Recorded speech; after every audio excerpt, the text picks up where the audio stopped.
आज 15 अगस्त है, आज़ादी का दिन।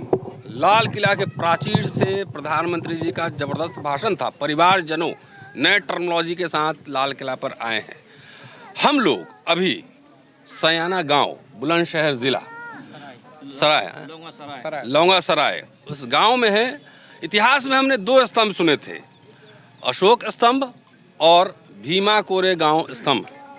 यहाँ पे एक और स्तंभ बना है जिसे कहते हैं बहुजन क्रांति स्तंभ। अरे बंद करो भाई मोबाइल। एक तीसरा स्तंभ हमने सुना है बहुजन क्रांति स्तंभ। इस गांव के और दूर दराज के बहुजनों ने, दलितों ने, पिछड़ों ने, तमाम ऐसे लोगों ने चंदा इकट्ठा करके और ये बहुजन क्रांति स्तंभ बनाया है। ये बहुजन क्रांति स्तंभ क्या है इसके बारे में जानूंगा। और दूसरा, यहाँ आज 10 बजे से लेकर 4 बजे तक, 8 बजे से 4 बजे तक एक शानदार कार्यक्रम होना था यहाँ पर, और व्याख्यान भी था लोगों को। और दिल्ली और दूर दराज, बनारस, जौनपुर से और कई जगह से लोग यहाँ पर आए हैं। लेकिन आयोजकों का कहना है कि कल शाम में पुलिस और प्रशासन यहाँ पे आया और जितने जहाँ खाने का जो टेंट लगा हुआ था वो भी उखड़वाया। वो वीडियो मैं दिखा दूंगा, वो मेरे पास है वीडियो, आप लोग वीडियो ले लीजिएगा। और यहाँ टेंट वगैरह नहीं लगने दिया जी, नहीं लगा दिया था और उखाड़ दिया। आज़ादी परिवारजनों, आज़ादी के दिन यहाँ पे इस गांव के दलित, पिछड़े जितने समुदाय के लोग हैं, सभी समुदाय के लोग यहाँ आज आज़ादी का जश्न मनाने के लिए इकट्ठा हुए थे। लेकिन प्रशासन ने, एसडीएम और एसएचओ ने यहाँ पे टेंट उखड़वा दिए। कोई कार्यक्रम नहीं हुआ। हम लोग सब दिल्ली और सुरेश माने साहब तो नागपुर से आए हैं और कई जौनपुर से हमारे साथी आए थे, कहाँ चले गए, हाँ, वो सब कई जगह से लोग आए हैं। डीजीपी साहब यहाँ पे हैं, पृथ्वीराज जी, सब लोग दूर दराज से आए हैं और यहाँ कोई कार्यक्रम नहीं हुआ। तो ये मोदी साहब के पास ये ज़रूर वीडियो पहुँचाइएगा कि क्या आपके परिवारजनों में यहाँ के दलित पिछड़े नहीं है कि जिनको आज़ादी का महोत्सव नहीं मनाने दिया। क्या कार्यक्रम था, विस्तार से बात करेंगे। हमारे साथ रूपाराम जी हैं, माने साहब हैं, पृथ्वीराज जी हैं, ये सब दिल्ली से आए हैं। पृथ्वीराज जी और रूपाराम जी यहाँ के अध्यक्ष हैं। जी जी, रूपराम जी मैं इसी गांव के रहने वाले हैं। तो क्या था बताइए, अब जरा दोस्तों को बताइए। देखिए, हमारे गांव में सेकंड भी जो सैटरडे होता है नवंबर के महीने में, उसमें एक हम आयोजन करते हैं कि जितने भी हमारे बाहर गांव के लोग हैं जो बाहर रहते हैं, किसी भी, चाहे नौकरी कर रहे हैं, चाहे कोई बिजनेस कर रहे हैं, चाहे जो काम कर रहे हैं, तो उन्हें नवंबर के महीने में हम सेकंड सैटरडे को सारे लोगों को बुलाते हैं। तो इस बार भी हमने नवंबर के महीने में उन लोगों को बुलाया था और 2-3 दिन का, वो 2 दिन का प्रोग्राम होता है और कई साल से चलता है। उसका नाम रखा हमने चलो गाँव की ओर। अच्छा, तो वो लोग, हाँ, वो सारे लोग आते हैं और उसमें एंजॉय करते हैं, पुराने लोगों से मिलते हैं, दोस्तों से मिलते हैं, पुराने टाइप का खाना खाते हैं जैसा खाते थे कभी पहले। तो वो सारी व्यवस्था होती है, आपस में मिलकर बैठ कर सोते हैं एक साथ। तो ये व्यवस्था हमने नई चालू की थी, अभी कई सालों से चल रही है। तो इस बार भी आए थे, तो मैंने एक प्रस्ताव रखा था उस मीटिंग में कि हमारे जो 13 शहीद हुए थे, 5 साल हो गए। 2 अप्रैल 18 को जो भारत बंद कॉल हुआ था, उस 13 बच्चों की बात हो रही है। हाँ, 2 अप्रैल 18 में जो आंदोलन हुआ था, उसमें पूरे देश के लोगों ने, दलितों ने, सबने मिल कर के हिस्सा लिया था। और उसमें 13 लोग हमारे समाज के वो अपनी जान दो बैठे, शहीद हो गए। तो क्या हम उन 13 लोगों के लिए कुछ कर सकते हैं? हमने ये प्रस्ताव रखा। हमारे साहब बीपी अशोक साहब ने उसका तुरंत जवाब दिया कि हम क्यों ना अपने गांव में ही उनकी जो है एक स्मृति बनाई जाए। तो उन्होंने तुरंत हमें 10,000 रुपये भी दे दिए थे, तुरंत ही, कि ये आप शुरू करिए।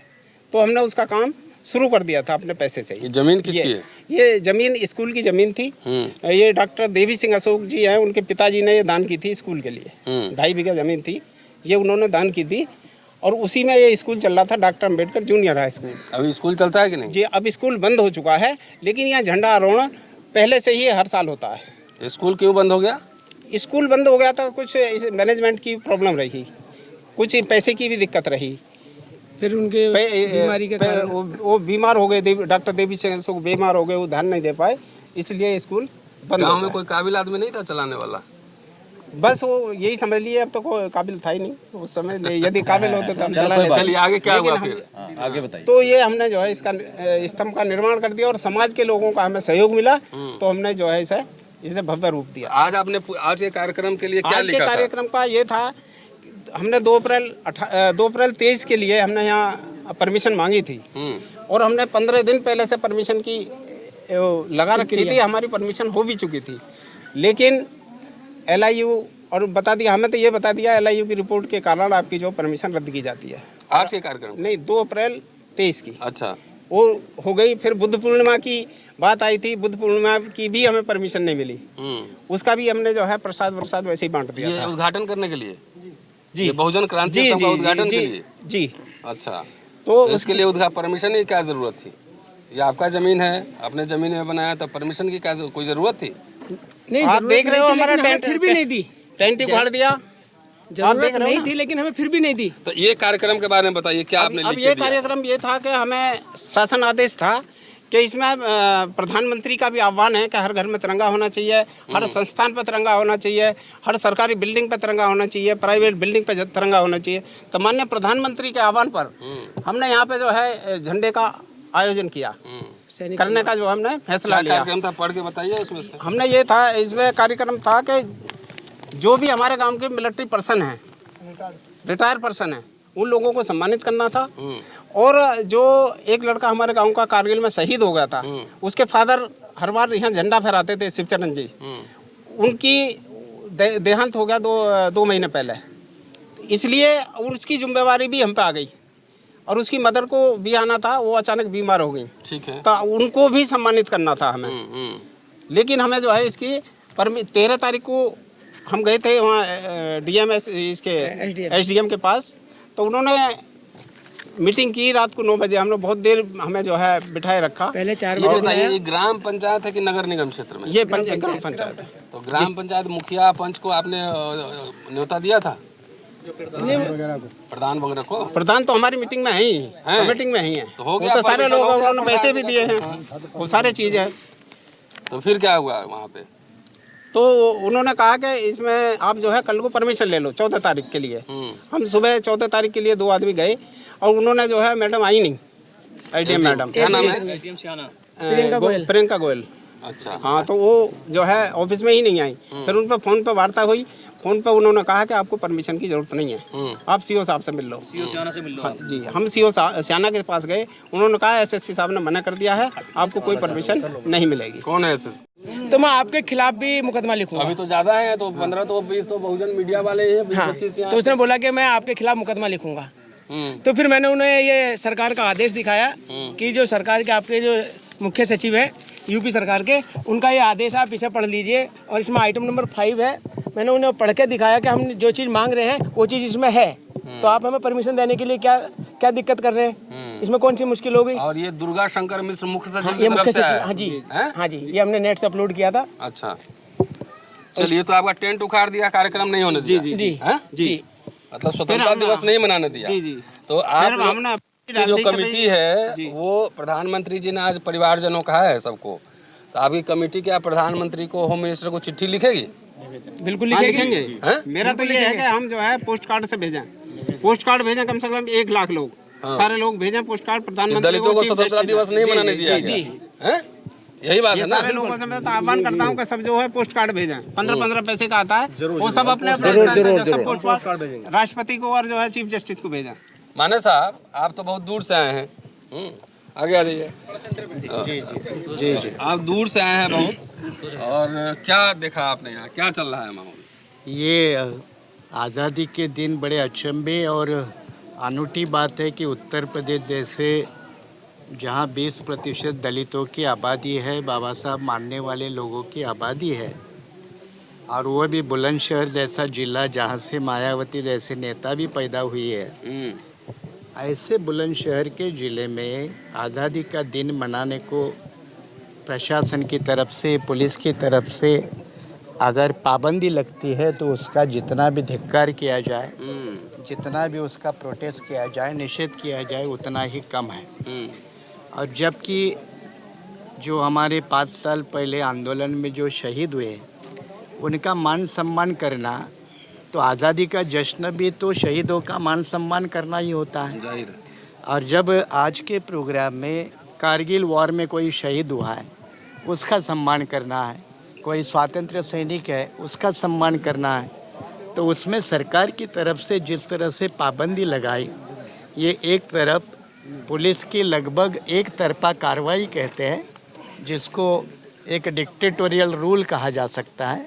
ये डिक्टेटोरियल रूल के तहत ये प्रोग्राम को मना करना ये दर्शाता है कि मोदी और योगी सरकार का जो तरीका है कि वो एक तरफ हुकुमशाही प्रवृत्ति का होता है, और ये हुकुमशाही के तहत ये उन्होंने आज के प्रोग्राम को तहस नहस किया। ये उत्तर प्रदेश के समस्त अम्बेडकरवादियों का अपमान है, देश के अम्बेडकरवादियों का अपमान है, ऐसा मैं मानता हूँ। इस प्रोग्राम के लिए चाहे आप मीडिया हो या बाहर के लोग आए हो या मेरे देश से दूर से चलकर लोग पहुँचे हैं, तो उसका एक पर्पस था। उस पर्पस को नाकाम करने में यहाँ की पुलिस कर्मियों ने ये काम किया है। उसकी जितनी कड़ी निर्भत्सना करनी है उतनी कम है। मुझे लगता है कि पुलिस वालों के ऊपर भी तो गुनाह दाखिल किए जा सकते हैं, कानून के अंदर है। सारे अधिकारी जो इसमें इन्वॉल्व होंगे, जितने भी अधिकारी हैं शासन प्रशासन के, उनके ऊपर सारे केसेस लगाए जा सकते हैं, और ये लगाना भी चाहिए। और अगर राजद्रोह से अब देशद्रोह हो गया है। हाँ, और जैसे आपने कहा कि प्रधानमंत्री तो लाल किले से अपील करते हैं, और उनकी जहाँ सरकार है, जहाँ बीजेपी की सरकार है, वहाँ पुलिस का जो रवैया है वो बिल्कुल तानाशाही का है। तो इसकी हम कड़ी निंदा करते हैं, और इसकी दखल योगी सरकार में हुकूमत में बैठे हुए लोग लेकर कोई भविष्य में ठीक तरह से वो लोगों के साथ बर्ताव पेश करेंगे, ऐसी उम्मीद करते हैं। और जैसा आपने कहा कि परिजन में उत्तर प्रदेश का दलित आता है कि नहीं, उनका मान सम्मान आता है कि नहीं, ये भी एक बड़ी बात है। और इसलिए ये गांव के लोग हैं, यहाँ के लोकल लोग हैं, कमेटी के लोग हैं, जिन्होंने बड़ी मेहनत करके ये स्तंभ बनाया है, एक मेमोरियल बनाया है। तो मेमोरियल से इतनी योगी सरकार डरती क्यों है, ये समझ में नहीं आता। और इसलिए ये प्रोग्राम भले आज नहीं हुआ, लेकिन भविष्य में बड़ी ताकत के साथ भी तो हो सकता है, और उसका कड़ा जवाब दिया जा सकता है। बहुत बढ़िया। दोस्तों, माने साहब जो हैं वकील भी हैं, प्रोफेसर रहे हैं, लॉ के प्रोफेसर रहे हैं। हमारे साथ फॉर्मर डीजीपी और उनकी वाइफ मैडम भी हैं यहाँ पर। और पुलिस का जो रवैया है, फॉर्मर डीजीपी से बात करता हूँ कि क्या जो पुलिस की कार्रवाई आज हुई है, क्या कानून संगत है? आप तो दिल्ली से आए हैं। ऐसा है कि जैसा कि जो आज यहाँ की जो बहुजन क्रांति स्तंभ की जो कमेटी है, उनके अध्यक्ष श्री रूपराम जी ने अभी बताया है कि उन्होंने एक एप्रोप्रिएट कानून के अनुसार एक परमिशन मांगी है यहाँ पे कार्यक्रम करने की। या तो प्रशासन जो है उस परमिशन को एक कानून के दायरे में रहकर डिस्पोज ऑफ करता, कहता कि भी रीज़न देता विद रीजंस, यहाँ तो रिसीविंग भी नहीं देता है। Yes, reasons to be recorded in writing कि आपकी जो परमिशन है डिनाई की जाती है। ये तो होता है एक प्रजातांत्रिक देश का संवैधानिक रवैया। लेकिन ये जो हमारा टेंट वाला है वो अपनी यहाँ पे टेंट लगा रहा था, कुर्सियाँ लगा रहा था, उसको थाने में बुलाकर धमकाना, उसको अंदर करने की धमकी देना और टेंट उखाड़ देना, और हमारे लोगों को इधर उधर से धमकियाँ दिलाना, और हमारे इसमें जो अधिकारी इन्वॉल्व हैं उनको धमकाना, उनकी छुट्टी कैंसिल करना, ये करना। तो ये एक बहुत ही निंदनीय कार्य इस योगी सरकार ने और मोदी सरकार ने किया है। और जो मैं तो ये कहूँगा कि ये न केवल एक अम्बेडकरवादी समाज, बहुजन समाज की बेइज्जती है, बल्कि पूरे देश के नागरिकों की बेइज्जती है। क्योंकि जो परमिशन में है मांगा गया है वो ध्वजारोहण की परमिशन मांगी गई है, और जिसके लिए पहले से ही आदेश निहित हैं, यहाँ पर मौजूद हैं चीफ सेक्रेटरी के। तो ध्वजारोहण की परमिशन ना देना तो पूरे देश के लोगों की भी एक बेइज्जती है, एक इंसल्ट है, ना केवल अम्बेडकरवादी समाज की इंसल्ट है। तो इस रवैये के विरुद्ध हमें न्यायोचित कदम उठाने चाहिए। जैसा कि रूपराम जी ने कहा कि हमें राष्ट्रपति महोदया को, प्रधानमंत्री को, चीफ जस्टिस ऑफ इंडिया को, मुख्यमंत्री को लाखों की संख्या में हमें लिखने चाहिए लेटर। और मैं बहुजन समाज के सभी आंदोलनकारियों को आह्वान करता हूं कि भारतीय जनता पार्टी और आरएसएस को ज़िंदगी में भविष्य में कभी वोट ना दें, और इनको पूरा हरवाने की कोशिश करें, चाहे किसी को भी जितवाएं। लेकिन ये जो भारतीय जनता पार्टी और आरएसएस की सरकार है, इनको तो बिल्कुल हरवाने की कोशिश करें और इनके जो हमारे एमपी और एमएलए हैं उनका घेराव करें यदि वो गांव में आते हैं। भाई हमारे हकों के रिप्रेजेंटेटिव आप हो, हमें हक दिलाने वाले रिप्रेजेंटेटिव हमारे आप हो, तो आप अगर हमारे हकों की लड़ाई नहीं लड़ेंगे तो आपको रहने का क्या हक है इसमें। 131 हमारे एमपी हैं, कितने 1100 से ज़्यादा हमारे एमएलए हैं पूरे देश के अंदर, तो कर क्या रहे हैं। एक बहुजन क्रांति स्तंभ बनाया है। मैं सबसे पहले तो मैं रूपराम जी को और उनकी टीम को, कृष्ण स्वरूप जी को और जितने भी हमारे साथी हैं, इनको बहुत बहुत मुबारकबाद देता हूं कि इतना अच्छा स्तंभ, इतना अच्छा एक स्मारक यहाँ पे इन्होंने गांव के अंदर बनाया है। और इसमें आज नहीं तो कल यहाँ पे, जैसा कि माने साहब ने कहा कि यहाँ पे जमावड़ा लगेगा, हमारा समाज यहाँ पर आएगा और हम बड़े बड़े अच्छे अच्छे कार्यक्रम यहाँ करेंगे। परमिशन लेके भी करेंगे, अगर नहीं परमिशन देंगे तो बिना परमिशन के भी करेंगे, धक्काशाही भी करेंगे, जो होगा देखी जाएगी। ये मैडम, आप तो साहब के साथ लंबे समय से रही हैं, तो डीजीपी रहे हैं, आप कल से यहाँ पे हैं जी। क्या फील किया आपने, क्या अनुभव किया, खराब लगा? बहुत ख़राब लगा मुझे। 70 साल के आज़ादी दिवस हम मना रहे हैं, अमृतकाल में हम चल रहे हैं, लेकिन बहुजनों की आवाज़ को जो है वो दबाया जा रहा है। इतना बड़ा एशिया का ये स्तंभ बना है, 33 क्रांतिकारी बच्चे हमारे शहीद हुए हैं इसमें, 13। तो 13 किसी भी आंदोलन में, जितने भी आप देखें देश भर में, जाट आंदोलन हुए हैं, कितने भी आंदोलन हुए हैं, किसी में 13 क्रांतिकारी शहीद हुए हैं? नहीं हुए हैं। ये पहला ऐसा स्मारक बना है एशिया का जिसमें हमारे 13 आंदोलन करते हुए क्रांतिकारी शहीद हुए हैं जी।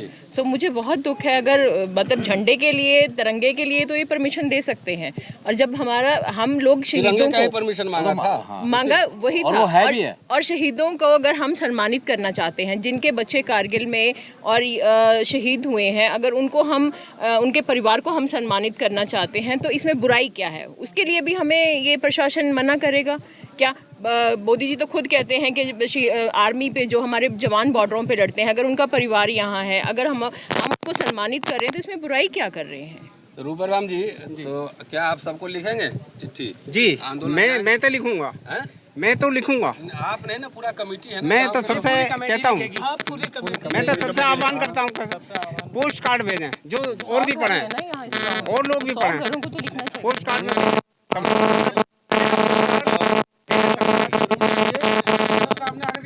अंतर्देशीय कार्ड, पोस्ट कार्ड जरूर लिखिए। आज 15 अगस्त है, आज़ादी का दिन, और हम लोग सब दूर दूर से यहाँ आए हैं, दिल्ली में से चलकर आए हैं, नागपुर से आए हैं, कोई यूपी से, बहुत दूर दूर से आए हैं लोग।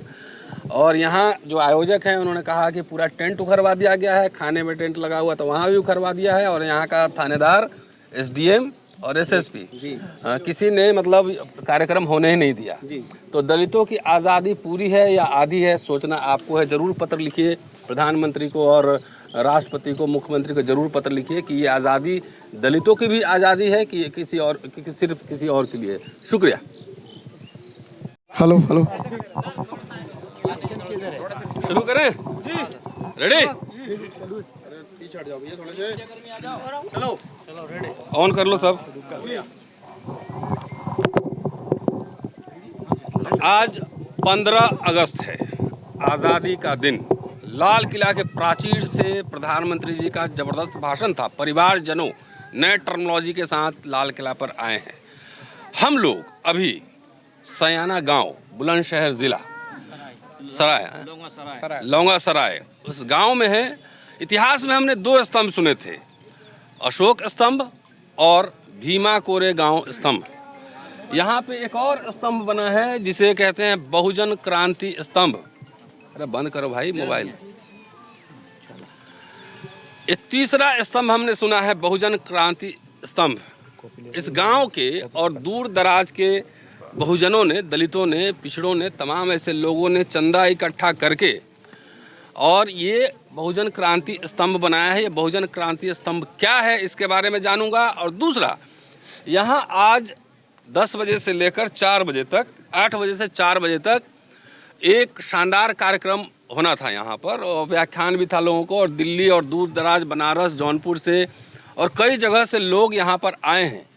लेकिन आयोजकों का कहना है कि कल शाम में पुलिस और प्रशासन यहाँ पे आया और जितने जहाँ खाने का जो टेंट लगा हुआ था वो भी उखड़वाया। वो वीडियो मैं दिखा दूंगा, वो मेरे पास है वीडियो, आप लोग वीडियो ले लीजिएगा। और यहाँ टेंट वगैरह नहीं लगने दिया जी, नहीं लगा दिया था और उखाड़ दिया। आज़ादी परिवारजनों, आज़ादी के दिन यहाँ पे इस गांव के दलित पिछड़े जितने समुदाय के लोग हैं, सभी समुदाय के लोग यहाँ आज आज़ादी का जश्न मनाने के लिए इकट्ठा हुए थे, लेकिन प्रशासन ने, एसडीएम और एसएचओ ने यहाँ पे टेंट उखड़वा दिए। कोई कार्यक्रम नहीं हुआ। हम लोग सब दिल्ली और सुरेश माने साहब तो नागपुर से आए हैं और कई जौनपुर से हमारे साथी आए थे, कहाँ चले गए, हाँ, वो सब कई जगह से लोग आए हैं। डीजीपी साहब यहाँ पे हैं, हाँ, पृथ्वीराज जी, सब लोग दूर दराज से आए हैं और यहाँ कोई कार्यक्रम नहीं हुआ। तो ये मोदी साहब के पास ये ज़रूर वीडियो पहुँचाइएगा कि क्या आपके परिवारजनों में यहाँ के दलित पिछड़े नहीं है कि जिनको आज़ादी का महोत्सव नहीं मनाने दिया। क्या कार्यक्रम था, विस्तार से बात करेंगे। हमारे साथ रूपाराम जी हैं, माने साहब हैं, पृथ्वीराज जी हैं, ये सब दिल्ली से आए हैं। पृथ्वीराज जी और रूपाराम जी यहाँ के अध्यक्ष हैं। जी जी, रूपराम जी मैं इसी गांव का रहने इसी गांव के रहने वाले हैं। तो क्या था बताइए, अब जरा दोस्तों को बताइए। देखिए, हमारे गांव में सेकंड भी जो सैटरडे होता है नवंबर के महीने में, उसमें एक हम आयोजन करते हैं कि जितने भी हमारे बाहर गांव के लोग हैं जो बाहर रहते हैं, किसी भी चाहे नौकरी कर रहे हैं, चाहे कोई बिजनेस कर रहे हैं, चाहे जो काम कर रहे हैं, तो उन्हें नवंबर के महीने में हम सेकंड सैटरडे को सारे लोगों को बुलाते हैं। तो इस बार भी हमने नवंबर के महीने में उन लोगों को बुलाया था और 2-3 दिन का वो 2 दिन का प्रोग्राम होता है और कई साल से चलता है। उसका नाम रखा हमने चलो गाँव की ओर। अच्छा, तो वो लोग, हाँ, वो सारे लोग आते हैं और उसमें एंजॉय करते हैं, पुराने लोगों से मिलते हैं, दोस्तों से मिलते हैं, पुराने टाइप का खाना खाते हैं जैसा खाते थे कभी पहले। तो वो सारी व्यवस्था होती है, आपस में मिल कर बैठ कर सोते हैं एक साथ। तो ये व्यवस्था हमने नई चालू की थी, अभी कई सालों से चल रही है। तो इस बार भी आए थे, तो मैंने एक प्रस्ताव रखा था उस मीटिंग में कि हमारे जो 13 शहीद हुए थे, 5 साल हो गए। 2 अप्रैल 18 को जो भारत बंद कॉल हुआ था, उस 13 बच्चों की बात हो रही है। हाँ, 2 अप्रैल 18 में जो आंदोलन हुआ था, उसमें पूरे देश के लोगों ने, दलितों ने, सबने मिल करके हिस्सा लिया था और उसमें 13 लोग हमारे समाज के वो अपनी जान दो बैठे, शहीद हो गए। तो क्या हम उन 13 लोगों के लिए कुछ कर सकते हैं? हमने ये प्रस्ताव रखा। हमारे साहब बीपी अशोक साहब ने उसका तुरंत जवाब दिया कि हम क्यों ना अपने गांव में ही उनकी जो है एक स्मृति बनाई जाए। तो उन्होंने तुरंत हमें 10,000 रुपये भी दे दिए थे, तुरंत ही, कि ये आप शुरू करिए। तो हमने उसका काम शुरू कर दिया था अपने पैसे से। ये जमीन किसकी है? ये जमीन स्कूल की जमीन थी। ये डॉक्टर देवी सिंह अशोक जी हैं, उनके पिताजी ने ये दान की थी स्कूल के लिए। 2.5 बीघा जमीन थी, ये उन्होंने दान की थी और उसी में ये स्कूल चल रहा था, doctor Ambedkar junior high school. अभी स्कूल चलता है कि नहीं? जी, अब स्कूल बंद हो चुका है, लेकिन यहाँ झंडा आरोहण पहले से ही हर साल होता है। स्कूल क्यों बंद हो गया? स्कूल बंद हो गया था, कुछ मैनेजमेंट की प्रॉब्लम रही, कुछ पैसे की भी दिक्कत रही, फिर उनके बीमारी के कारण वो बीमार हो गए। डॉक्टर देवी सिंह अशोक बीमार हो गए, वो ध्यान नहीं दे पाए, इसलिए स्कूल बंद। गाँव में कोई काबिल आदमी नहीं था चलाने वाला? बस वो यही समझ लिए, अब तो कोई काबिल था ही नहीं उस समय। यदि काबिल होते तो हम चला लेते। चलिए आगे क्या हुआ फिर?